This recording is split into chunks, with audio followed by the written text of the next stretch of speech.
Sa mami mo to. Kaya ingatan mo, ha? Alam mo ba, anak? Iisang babae lang ang minahal ko sa buong buhay ko. Yun ang mami mo.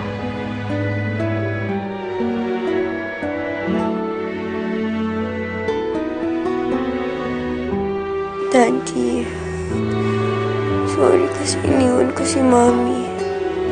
Napilitan lang naman ako eh. Hindi ko naman talaga gusto gawin yun sa kanya.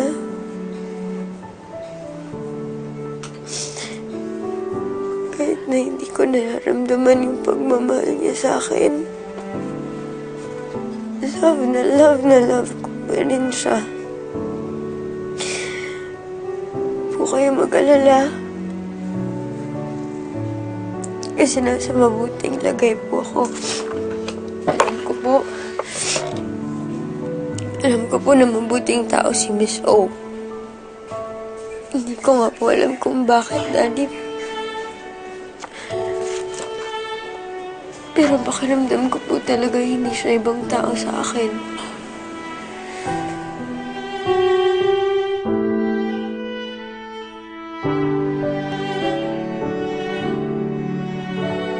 Ba't di ka pa natutulog, baby? Gusto mo lang magpakarga kay Mami. Mula ngayong araw na to, sa'yo naiikot ang mundo ko. Gagawin ko ang lahat para masiguro na mabibigyan kita ng magandang buhay. At promise ko sa'yo na magiging mabuting ina ko. Kahit wala na yung daddy mo, ako nandito lang ako palagi. Para sa'yo, mahal na mahal ka ni Mami.